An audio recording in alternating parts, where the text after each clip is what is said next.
Halo, apa kabar? Kembali bersama saya Hizbun Arif dan Bung Rocky Gerung. Seperti biasa, saya akan langsung ajak Anda untuk ngobrol langsung bersama dengan Bung Rocky. Bung Rocky, ada fenomena menarik dalam kembangan demokrasi Indonesia ini. Nah, apa yang kita sebut sebagai apa ini? Politik netizen begitu ya. Peran mereka ini sekarang jauh lebih menonjol, bahkan lebih dominan dibandingkan dengan media atau pers yang sebelumnya mendapat julukan sebagai The Fourth Estate. Kasus Tom Lembong dan sekarang kasus Judol yang kemudian dikait-kaitkan dengan Menteri Budi Ari saat ini sedang dalam tatapan tajam dari mata netizen. Ada faktor baru dalam politik Indonesia, yaitu suara netizen. Dan bahkan faktor itu menjadi penentu apakah satu kasus itu bisa dijaga supaya terus dalam kondisi yang tidak diintervensi politik. Jadi kasus itu soal judi online misalnya, netizen menjadi pelambang pertama atau unsur pertama di dalam upaya untuk mendesak penuntasan dari kasus ini. Olok-olok misalnya, ya projo itu artinya pro judi online. Kan itu datang dari kecerdasan sekaligus kecerdikan netizen untuk mendorong kasus ini supaya tidak dipeti eskan. Jadi terlihat bahwa Indonesia yang sebetulnya punya harapan bagus tentang penegakan hukum kalau ada situasi yang memungkinkan suara itu diucapkan tanpa perlu dihalangi. Bayangkan misalnya kalau zaman Pak Jokowi itu suara netizen semacam ini udah lama dibully lagi oleh hoaxernya. Sekarang terlihat bahwa suara netizen itu datang dari kejujuran untuk menjaga supaya proses peradilan terutama kasus korupsi itu dilakukan dengan cara yang beradab, bukan dengan sekedar menjebak seseorang lalu dipaksa untuk dilecehkan namanya tuh karena sensasi politiknya lebih diutamakan daripada substansi hukumnya tuh. Kasus Thomas Lembong, kasus Menteri Budi yang sekarang jadi sasaran evaluasi netizen terhadap Thomas Lembong, yang terjadi justru netizen memberi semacam sentimen positif bahwa beliau Thomas Lembong adalah hasil dari konspirasi politik. Sementara pada Menteri Budi sentimennya negatif tuh. Karena itu reaksinya juga berbeda.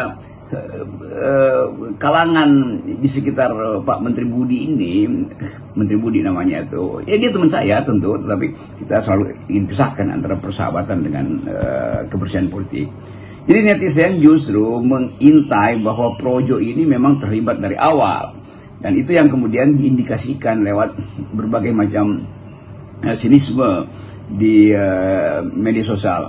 Sementara Lembong justru dianggap sebagai korban yang sebetulnya dari awal nggak ada soal apa-apa, tapi kemudian dicarikan deliknya di situ. Jadi kita lihat bagaimana mata netizen yang sebetulnya bagian utama dari kejujuran berdemokrasi itu harus dijaga supaya kemampuan mata hati netizen ini itulah yang menjadi dasar kita bisa berharap bahwa akan ada keadilan di negeri ini. Aksi para netizen ini sangat menarik bila kita amati. Kalau dulu mereka ini kan hanya dinilai identik dengan kenyinyiran gitu, tapi sekarang perannya itu sudah mulai berbeda ya, nih mulai bongkar-bongkaran soal penyalahgunaan kekuasaan. Dalam kasus Fuhu Fafain mereka malah melakukan investigasi.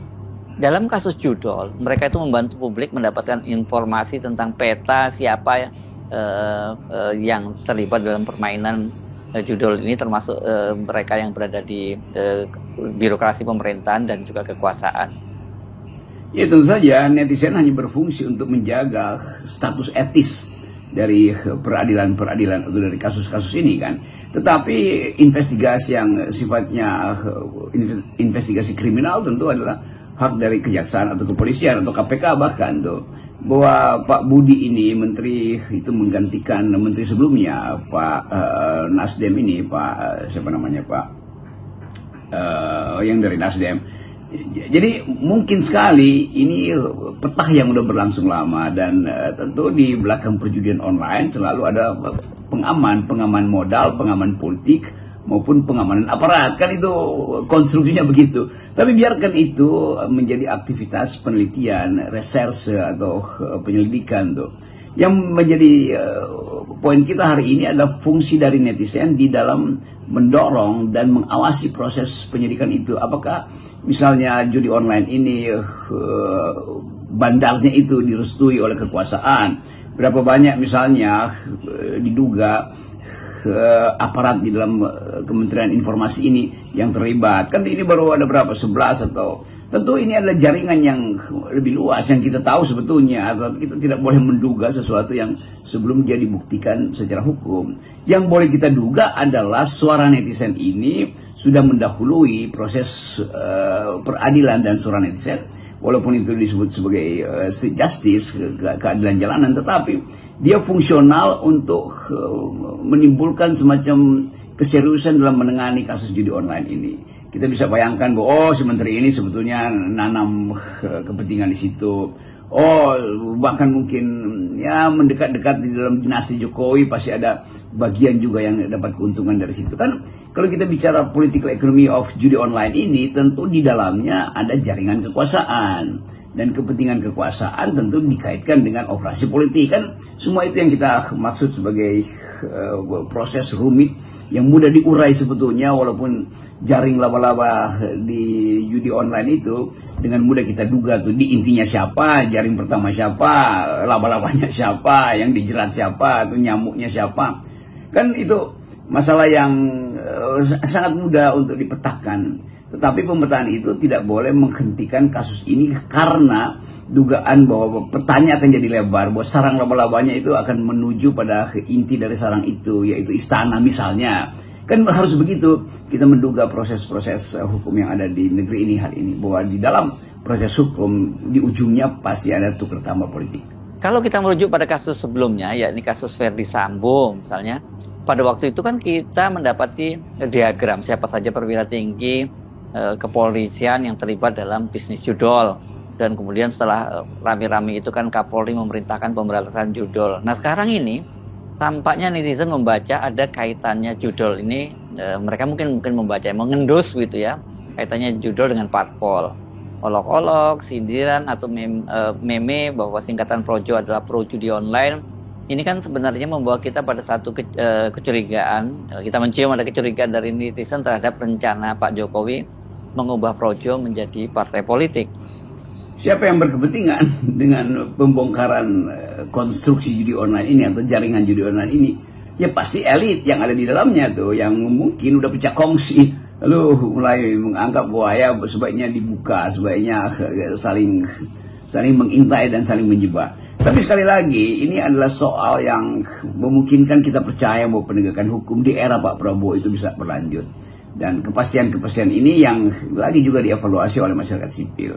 Termasuk ujung dari kasus Tom Lembong ini kemana. Apakah Pak Jokowi dendam dia itu bisa tiba pada PDIP nanti. Mungkin Tom Lembong ini baru satu sinyal karena membela Anies. Dan ada soal lain, mungkin seorang tokoh karena masih ada di lingkungan PDIP. Jadi semua hal yang kita duga dari awal bahwa Jokowi hendak mentuntaskan dendamnya, itu pasti itu yang berlangsung. Tetapi juga bagi Pak Prabowo tentu tidak mungkin transaksi hukum ini diandalkan pada dendam presiden sebelumnya.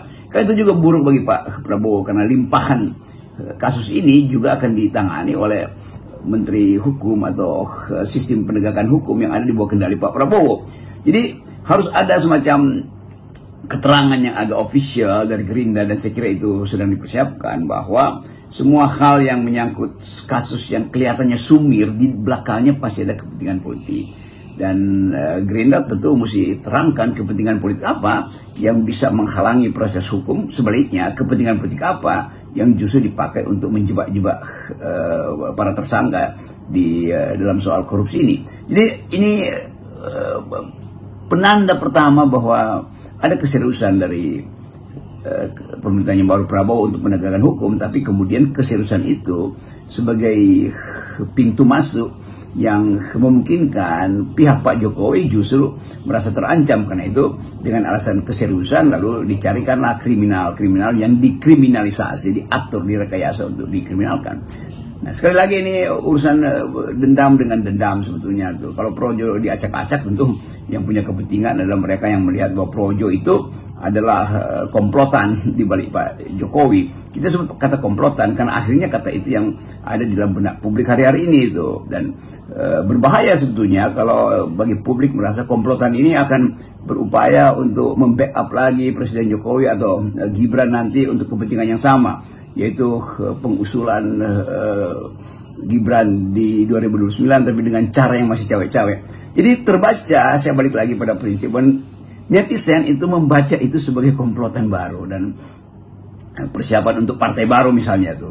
Jadi sekali lagi kita hanya bisa menduga itu, tapi selebihnya kita percayakan pada prosedur penegakan hukum. Yang kita tunggu-tunggu justru bagaimana reaksi istana. Yang kita tahu anasir Jokowi itu masih bercokol di sana. Sejauh ini belum kita dengar respon yang memadai soal kasus Tom Lembong maupun judi online ini. Dalam kasus Tom Lembong yang kita dengar malah justru respon dari Gerindra yang menilai bahwa konstruksi hukum dari kejaksaan itu masih sumir dan abstrak, dan Gerindra ini kan khawatir Pak Prabowo yang disalahkan menggunakan instrumen hukum untuk membuka melawan politik.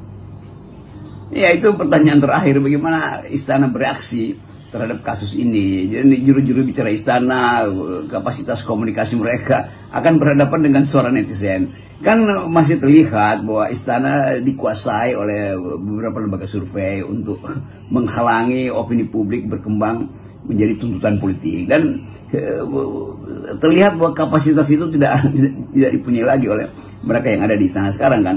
Kan semacam kebutahurufan baru atau illiteracy terhadap kapasitas kritik dan tekanan politik publik itu berbasis pada suara-suara netizen, itu tidak mungkin dihalangi oleh mereka yang mengendalikan opini publik dari sana. Karena ini perbedaan intelektualitas kan, perbedaan kemampuan berpikir cepat. Jadi kelihatannya istana akan kalah dalam pertandingan intelektual dengan netizen. Jadi netizen mengambil alih medan perang dan istana ya paling mulai dengan standar lagi kan, bahwa akan ada keterangan pers yang sebetulnya direkayasa, akan ada survei yang sebetulnya juga manipulatif. Jadi semua soal yang menyangkut informasi publik sekarang tersedia untuk diakses oleh siapapun. Dan kasak kusuk di kalangan elit kita tahu itu akan ada saling membocorkan informasi itu. Apalagi ketika Pak Prabowo ada di luar negeri, sangat mungkin kasus ini akan makin merebak atau kasus baru akan muncul tuh, dan itu akan dibebankan pada siapa yang akan memimpin kabinet, apakah wakil presiden atau mungkin yang lebih tepat untuk mengendalikan isu ini adalah Menteri Dalam Negeri misalnya tuh, karena kapasitas Pak Menteri Dalam Negeri ini tentu lebih terandal daripada kapasitas wakil presiden. Ini secara faktual aja untuk kita lihat bagaimana soal-soal ini dihandle oleh istana. Dan menghandle ini juga harus sangat hati-hati, sebab salah dihandle itu bisa merembet kemana-mana. Sementara Presiden Prabowo ada di luar negeri, kita tunggu bagaimana kemampuan handling ini diperlihatkan oleh kabinet Pak Prabowo. Sambil tetap dengan satu dugaan bagus bahwa kabinet ini memang berupaya untuk mencari momentum supaya legitimasinya kembali. Dan kita tetap ingat, dalam ingatan kita bahwa selama ada wakil presiden yang adalah anak presiden, nah teori dinasti itu tetap akan muncul. Jadi terlihat bahwa netizen akan memantau terus proses politik di kabinet Pak Prabowo karena satu faktor, yaitu masih adanya dinasti Jokowi di dalam kabinet itu.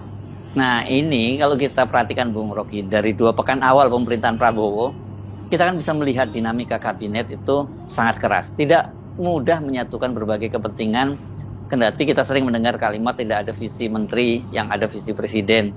Tetapi kita kan juga tahu bahwa partai-partai dan juga kelompok kepentingan yang berebut kursi di kabinet itu ya karena adanya motif politik dan motif ekonomi yang dibawa oleh para menteri-menteri itu. Itu pasti buat 100 hari pertama dinamika politik akan sangat panas tuh. Gesekan antara yang menteri yang sana justru mungkin merasa tidak lega karena wakil menterinya tidak sejalan dengan dia atau datang dari proses yang berbeda, sistem perekrutannya di wilayah koordinasi ekonomi juga pasti akan ada semacam ya ketegangan politis, karena itu wilayah tempat dari awal untuk melihat peluang cashback dalam banyak program atau proyek-proyek ekonomi. Kan ini satu percampuran yang belum bisa dipastikan arahnya kemana kabinet ini. Walaupun udah digembleng secara mental di Magelang, atau digembleng juga secara filosofis atau secara paradigmatik di Hambalang, tetapi kita tahu bahwa organisasi itu tidak bisa diselesaikan secara normatif. Tetap ada keadaan deskriptif di dalam partai-partai dan dalam kabinet yang mungkin kan kita menduga bahwa saling intip masih akan terjadi, karena kabinet ini kan dibentuk secara konstruktivisme, ya artinya dipaksa untuk menyatu melalui sistem pembekalan ideologi dan pembekalan teknis, yang satu di Hambalang, yang satu di pembekalan mental di Magelang. Tapi sekali lagi politik itu selalu akan tiba pada inti kemaksiatannya, yaitu transaksi, yang dengan bagus diuraikan oleh Machiavelli misalnya, membocorkan bahwa di istana itu kalau tidak bermanuver secara busuk itu tidak mungkin untuk berkuasa. Nah, kita ingat prinsip-prinsip etika yang pasti dilanggar dalam transaksi politik di kabinet Pak Prabowo hari ini, dan itu adalah real. Jadi sebaiknya kita mulai dengan satu faktisiti bahwa politik di dalam kabinet ini pasti sangat tinggi elemen tukar tambahnya, elemen pragmatismenya atau elemen oportunisnya ketimbang elemen etisnya. Salam akal sehat. Mari kita pantau terus dengan akal sehat dan salam 0%.